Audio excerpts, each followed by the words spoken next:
देख रहे हैं सिटी सेंटर शो। मुंबई से मैं हूं पूजा भारद्वाज। हमारी आपकी जिंदगी में व्हाट्सएप बातचीत का अहम माध्यम होता जा रहा है, इसलिए हम शो की शुरुआत कर रहे हैं इससे ही जुड़ी एक अहम अपडेट के साथ। व्हाट्सएप ने एक नया फीचर लॉन्च किया है जिसका नाम है डिसअपियरिंग मैसेजेस। इस फीचर से मैसेजेस 7 दिनों में अपने आप खुद ब खुद गायब हो जाएंगे। इस फीचर को इनेबल या डिसेबल किया जा सकेगा। ये फीचर एक साथ दुनिया भर में इसी महीने लॉन्च होगा। जो लोग चैट का बैकअप रखते हैं उसमें गायब होने वाले मैसेजेस रहेंगे, लेकिन रीस्टोर करते ही फिर गायब हो जाएंगे। कंपनी का दावा है कि ऐसा इसलिए किया जा रहा है ताकि ऐप पर लोड कम हो। और बढ़ते प्रदूषण को देखते हुए दीपावली पर जलाए जाने वाले पटाखों पर दिल्ली सरकार ने पूरी तरह से पाबंदी लगा दी है।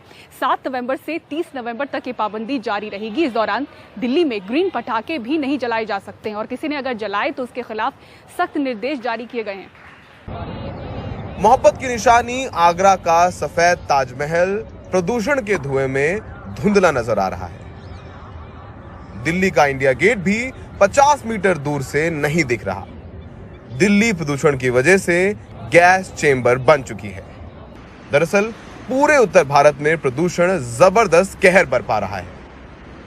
डॉक्टरों का कहना है कि प्रदूषण के साथ कोरोना और भी घातक हो चुका है और अगर इस दिवाली पटाखे जलाए गए तो स्थिति और भी खराब हो सकती है। प्रदूषण कोरोना को और बढ़ाता है। ये सब जानने के बावजूद इट वाज शॉकिंग कि कल करवा चौथ के अवसर पर शाम को काफ़ी ज़्यादा मात्रा में दिल्ली में पटाखे छोड़े गए हैं, जो मैंने इससे पहले कभी करवा चौथ पे नहीं देखे थे। और अगर ये आने वाली चीज़ों का द्योतक है और अगर इसी तरह से दिवाली के समय इतनी भारी मात्रा में पटाखे छोड़े गए तो उसका रेस्पिरेटरी प्रॉब्लम्स खुद तो होंगी ही होंगी, लेकिन जब उसके साथ साथ कोरोना जाएगा तो वो आप समझ लीजिए कोरोना का कहर होगा। वो मैं समझता हूँ। इसी तरह सलाह को मानते हुए दिल्ली सरकार ने पटाखे जलाने पर पाबंदी लगा दी है।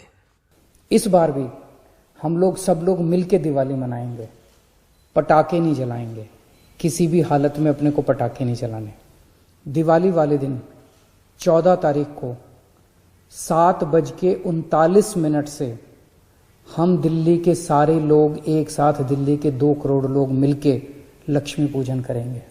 दिल्ली ने पटाखों पर बैन कर दिया है, लेकिन असर तब आएगा जब दिल्ली के आसपास के राज्य उत्तर प्रदेश, हरियाणा, पंजाब और राजस्थान भी पटाखों पर बैन लगाए, क्योंकि जान सबकी कीमती है। दिल्ली में सहयोगी शरद शर्मा के साथ सौरभ शुक्ला, एनडीटीवी इंडिया। और कृषि कानूनों के खिलाफ किसानों का आज फिर से गुस्सा सड़कों पर दिखाई दिया। पंजाब किसान मजदूर संघ समिति ने आज अमृतसर दिल्ली राजमार्ग को जाम कर दिया। इससे हाईवे पर लंबा जाम लगा हुआ नजर आया। दूसरे हिस्सों में भी किसानों के धरना प्रदर्शन की तस्वीरें सामने आई। कल इसी मुद्दे को लेकर पंजाब के मुख्यमंत्री अमरिंदर सिंह ने दिल्ली आकर जंतर मंतर पर धरना दिया था। उनके साथ नवजोत सिंह सिद्धू समेत पंजाब कांग्रेस के कई नेता भी थे। और गृह मंत्री अमित शाह विधानसभा चुनाव के मद्देनजर पश्चिम बंगाल में हैं। बांकुरा के एक गांव में एक आदिवासी परिवार के घर में उन्होंने खाना खाया। जमीन पर बैठकर केले के पत्तों पर भोजन करने की उनकी तस्वीरें सोशल मीडिया पर छाई हुई हैं। बांकुरा में अमित शाह ने एक आदिवासी परिवार के घर में दोपहर का खाना खाया। उनकी नजर आदिवासी वोट पर भी है, जिसके सहारे वो ममता बनर्जी को सत्ता से हटाना चाहते हैं। बंगाल की जनता को अपील करने आया हूं, इस सरकार को उखाड़कर फेंक दीजिए। हम आने वाले दिनों में यहां पर सोनार बांग्ला की रचना करने के लिए मोदी जी के नेतृत्व में भरसक प्रयास। मुख्यमंत्री ममता बनर्जी ने पलटवार करने में देर नहीं की।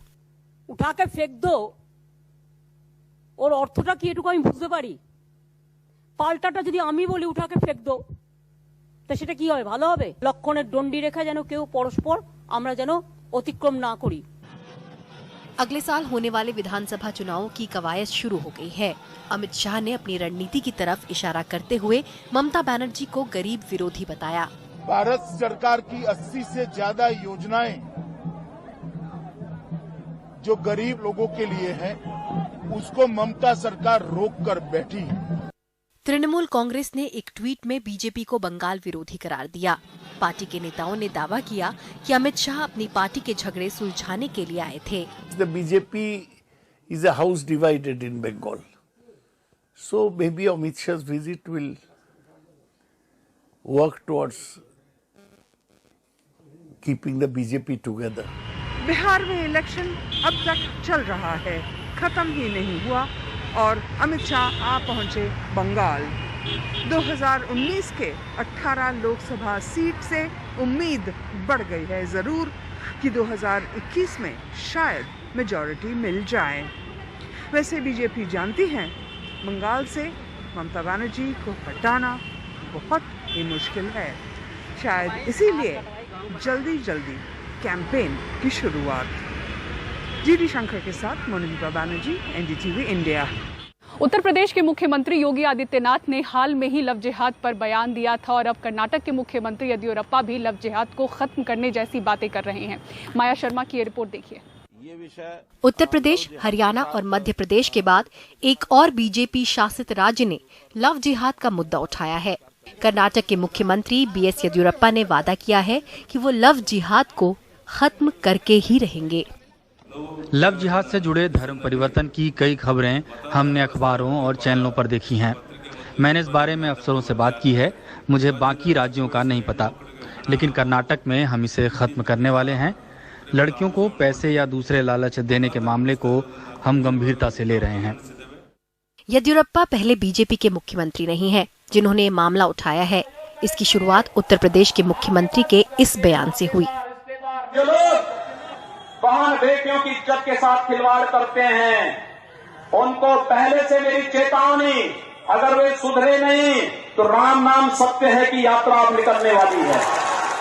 योगी मुस्लिम धर्म के उन लड़कों को धमकी दे रहे हैं जो उनके हिसाब से हिंदू धर्म की लड़कियों को जबरदस्ती या पैसे के बल पर फंसाकर शादी करते हैं या रिश्ता कायम करते हैं। ये अलग बात है कि इन परिभाषाओं को केंद्र में इन्हीं की पार्टी की सरकार मान्यता नहीं देती। फरवरी 2020 में केंद्रीय गृह मंत्रालय ने एक लिखित बयान दिया कि लव जिहाद ना तो कानून में कोई चीज है और ना ही इसका कोई मामला आया है। लेकिन ये तथ्य भी बीजेपी की राज्य सरकारों को इस बारे में कानून बनाने के लिए दबाव डालने से नहीं रोक पाया। हरियाणा और मध्य प्रदेश दोनों ने लव जिहाद विरोधी कानून लाने का प्रस्ताव रखा है। अभी पिछले हफ्ते ही हरियाणा में एक लड़की की हत्या पर भारी विरोध प्रदर्शन किए गए थे। सीसीटीवी में कैद वारदात का आरोपी अल्पसंख्यक समुदाय का था, जिसके बाद लव जिहाद पर बहस फिर छिड़ गई। लव जिहाद बहुत गंभीर होता जा रहा है। बहुत मामले दिन प्रतिदिन इसके संज्ञान में आ रहे हैं, तो इसके ऊपर कोई ना कोई कानून बनाना बहुत आवश्यक है। एक साथ मध्य प्रदेश से लेकर हरियाणा और उत्तर प्रदेश से लेकर कर्नाटक में लव जिहाद के खिलाफ सुर उठने से ये तो साफ ही हो गया है कि बीजेपी की रणनीति का हिस्सा क्या है। इसका अंजाम क्या होता है वो देखना है। बेंगलुरु से माया शर्मा के साथ ब्यूरो रिपोर्ट, एनडीटीवी इंडिया। और इसी के साथ सिटी सेंटर शो में वक्त हो चला एक ब्रेक का। आप कहीं मत जाइएगा। ब्रेक के बाद आपको दिखाएंगे किस तरह से एम्बुलेंस के लिए रास्ता बनाने को लेकर ट्रैफिक कांस्टेबल ने लगाई 2 किलोमीटर की दौड़।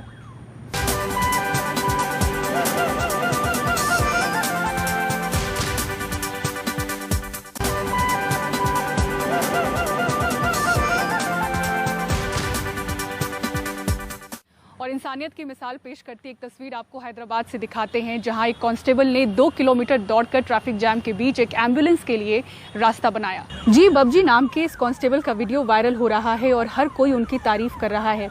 ये घटना शाम 6 से 7 बजे के बीच की है, जब ट्रैफिक जाम जैसी स्थिति थी तब वो दौड़कर रास्ता बनाने में जुटे रहे।